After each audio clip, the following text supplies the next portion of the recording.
et à tous, bon après-midi et bienvenue dans ce nouveau numéro d'actualité. Le Conseil de sécurité des Nations Unies a prorogué à l'unanimité ce vendredi 19 à New York le mandat de la MONUSCO en République démocratique du Congo pour une année supplémentaire, soit jusqu'au 20 décembre 2026. Cette décision intervient dans un contexte de dégradation persistante de la situation sécuritaire dans l'est du pays, marqué notamment par l'expansion territoriale de la rébellion AFC M23. Suivez ici les interventions de différents membres du Conseil de sécurité. Merci, Monsieur le Président. Monsieur le Président, permettez-moi tout d'abord de rendre hommage à l'action déterminée de Madame Bintou Keïta à la tête de la MONUSCO pendant près de 6 ans. Je souhaiterais également remercier l'ensemble des membres du Conseil pour leur implication résolue dans le cadre de cette négociation. Comme à son habitude, la France s'est efforcée de tenir compte des positions de l'ensemble des membres du Conseil pour obtenir un produit de consensus. Ce Conseil a été amené à négocier ce projet de résolution dans des conditions inhabituelles.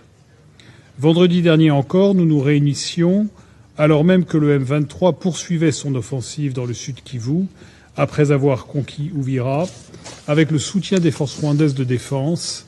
Cette situation a naturellement eu un impact sur le cours des négociations. Monsieur le Président, le projet de résolution qui sera soumis au vote vise à inscrire la MONUSCO en première ligne dans le soutien aux efforts de paix, ceux de l'Union africaine et de la médiation du Togo, ceux des organisations sous-régionales et de leurs facilitateurs, et, enfin, bien sûr, ceux des États-Unis et du Qatar. S'agissant de la vérification du cessez-le-feu, le projet adopte une approche séquencée. La MONUSCO est autorisée dès maintenant à soutenir la mise en œuvre d'un cessez-le-feu permanent, notamment en appui au mécanisme agréé par les parties à Doha et à sa composante régionale. Dans quelques mois, ce Conseil aura l'occasion de se prononcer de nouveau sur les modalités de cette implication. Il le fera sur le fondement de propositions du secrétaire général et de l'évolution de la situation sur le terrain. Cette approche reflète une volonté de compromis entre les diverses positions exprimées lors de la négociation dans un esprit de responsabilité. Enfin, le texte rappelle que les restrictions à la liberté de mouvement de la MONUSCO et à l'exercice de son mandat sont inacceptables. Ce Conseil devra se montrer prêt à agir si ces restrictions venaient à se poursuivre.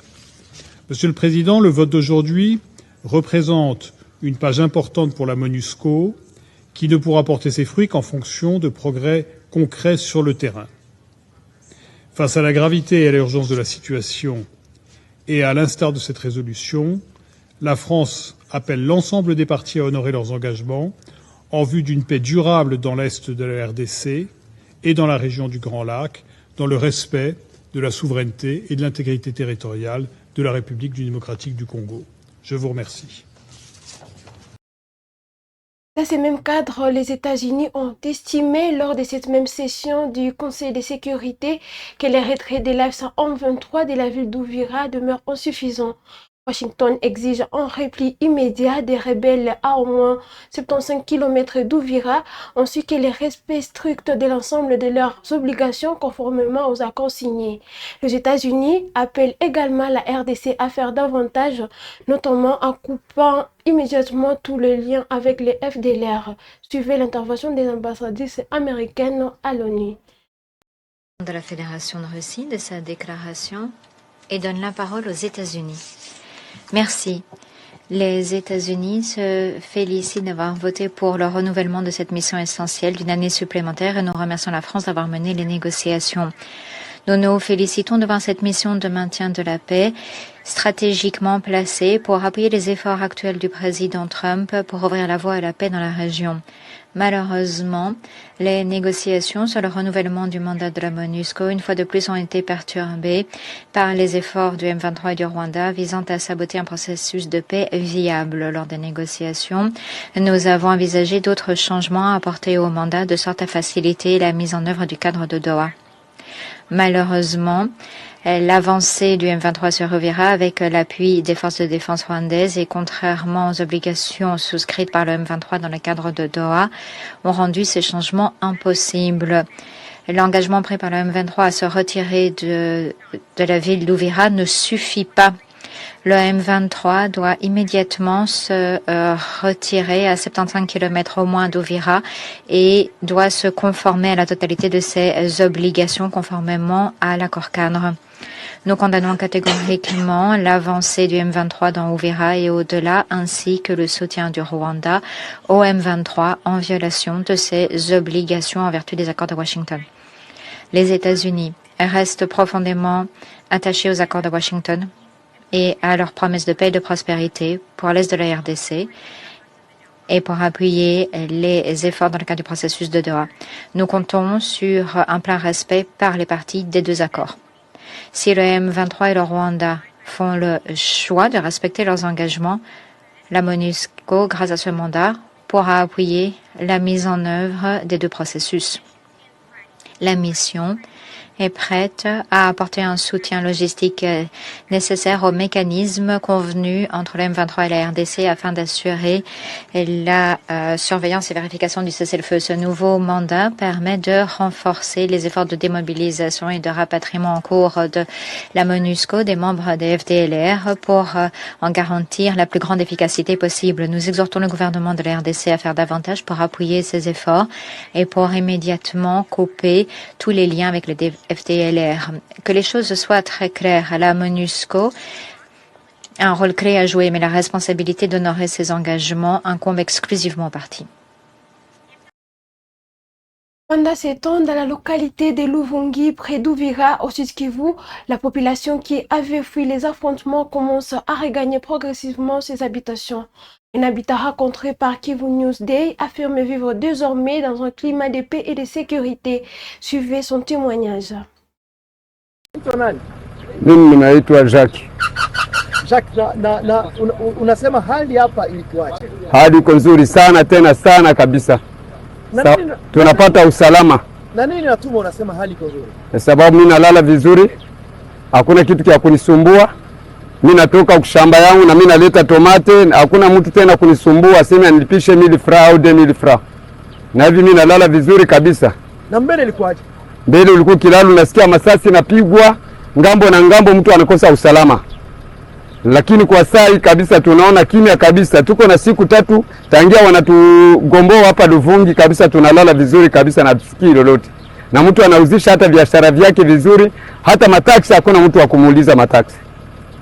Na saa hizi unatoka kuchukua kuvuna.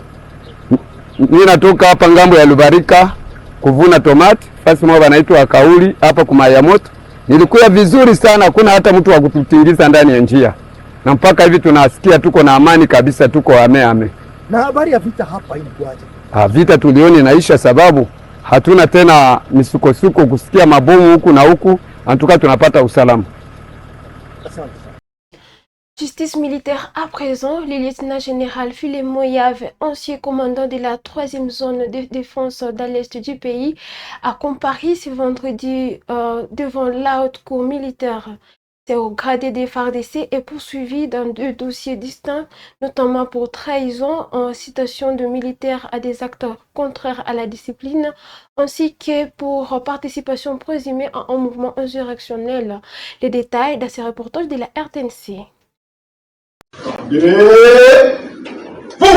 Le lieutenant-général Filemon Yave, ancien commandant de la 3e zone de défense, a comparu pour la première fois devant la haute cour militaire vendredi 19 décembre 2025, dont l'affaire inscrite sous RP numéro 056/25. Les ministères publics les poursuivent pour trahison et incitation des militaires à commettre les actes contraires au devoir ou à la discipline. Au cours de cette audience introductive, le président de la composition, le lieutenant-général magistrat Joseph Mutombo Katala Etiende, a procédé à l'identification du prévenu avant d'accorder la parole au greffier en chef de la haute cour militaire pour donner lecture de la décision de renvoi de l'auditeur général. Selon l'organe poursuivant, le prévenu a posé certains actes de trahison en entretenant les intelligences avec une force étrangère, plus précisément les Rwandais. Étant commandant de la 3e zone de défense et commandant des opérations militaires dans la province du Nord Kivu, présenté au général-major Chirimwani Kuba Peter le message ci-après, émanant du nommé Senkonko Célestin, secrétaire particulier du général James Kabal. Kabarebe de la République du Rwanda qui appuie les terroristes du M23. Ce Chirimwami-là retarde sérieusement notre projet. Fait prévu et puni par l'article 128.3 du Code pénal militaire. Lors d'une entrevue à l'hôtel Serena avec le général de brigade Mweulungu Evariste, permis de le dissuader d'aller combattre l'ennemi en ces termes. Mwehu, comment toi, un général, tu es tout le temps au front en train de combattre? Tu ne sais pas que la victoire ou le succès que tu peux remporter au front va profiter à ces Bangala? Toi, on ne te verra pas. Fait prévu et puni par l'article 88 du Code pénal militaire. Bien avant, conformément à l'article 27 du Code judiciaire militaire, 3 juges assesseurs non revêtus de la qualité de magistrats ont prêté serment en jurant devant Dieu et la nation de remplir loyalement leurs fonctions de membres de la composition, d'en garder des secrets de délibération et de juger les personnes traduites devant eux sans haine, sans crainte, sans complaisance, mais avec la seule volonté d'exécuter la loi. Cette cause a été renvoyée à mardi 6 janvier 2026. Dans une déclaration politique faite ce samedi 20 décembre, le parti Nouvelle Génération pour l'émergence du Congo, NOGES, dirigé par Constant Mutamba, estime que les rejets des enquêtes de l'ancien ministre de la Justice par la Cour constitutionnelle ne contribuent ni à la stabilité institutionnelle ni à la cohésion nationale dans un contexte marqué par des grands défis sécuritaires dans l'est du pays. Le parti dénonce par ailleurs ce qu'il qualifie de cabale politique visant à écarter son leader de la scène politique nationale. Pour finir, de son côté, le parti politique de l'opposition Ensemble pour la République a lancé ce vendredi 19 décembre 2025 à Lubumbashi son école du parti. À cette occasion, le secrétaire général du parti, Dieudonné Boulenge Tengue, a exprimé que cette structure vise à former des cadres militaires aux valeurs républicaines ainsi qu'à l'idéologie du parti. Il est ici.